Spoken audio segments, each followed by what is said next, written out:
My fingers tightened around the edge of my phone as the numbers stared back at me. My main account completely drained. Not a cent left. The echoes of laughter filled the living room, spilling out from the family reunion that was supposed to feel warm.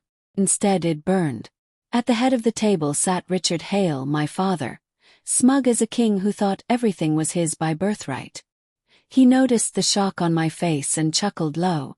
"We needed it more," he said, like a man proud of stealing bread from his own child. My throat went dry. I reached slowly for my leather bag, my hands trembling not from fear but from restraint. "Then I suppose," I murmured, forcing calm into my tone, "you won't mind what's about to happen next." The room erupted with laughter. My older brother, Michael, clinked his glass against my cousin Sophie's. My mother, Helen, pretended to sip her wine, though the smirk curling at her lips betrayed her. To them I was still the soft one, the obedient daughter, the bank account with legs. That was when it happened. A thunderous bang shook the old house, rattling the chandelier above us. The front door burst open with such force that every chuckle died in mid-breath. People always imagine betrayal comes from outsiders. They're wrong. It comes dressed as family, wrapped in the promises of loyalty. I grew up swallowing my father's motto. Family first, always. I lived by it. Even when they sneered at me for being different, when they mocked me for studying while they wasted nights drinking, I held on to his words like scripture. When I built my tech company from nothing but a second-hand laptop, I thought success would finally buy me their respect. Instead, it painted me with a new label. Opportunity. Soon I wasn't seen as Anna Hale, daughter, sister, cousin. I was seen as access to wealth. It began with tiny cuts. A withdrawal here, a loan there. I noticed, but I told myself to let it slide. They'd pay me back. They never did. And then, one morning, I opened my account to find it hollow. Millions gone. And on the joint authorization form, one signature gleamed bold, my father's. Something inside me went cold. Not rage. Not despair. Something sharper. I decided I wouldn't scream or beg. I would dismantle them. Quietly. Precisely. For months, I played the dutiful daughter, the silent observer. They flaunted their new cars, their luxury vacations, funded with the sweat of my years. But what they didn't know was that the account they drained was just a surface fund, my smallest one, a decoy I'd built long ago anticipating betrayal. My real empire, untouchable, hidden in layers of trusts, shell corporations, offshore safes. But money alone wasn't justice. Justice was humiliation. So I staged the perfect trap.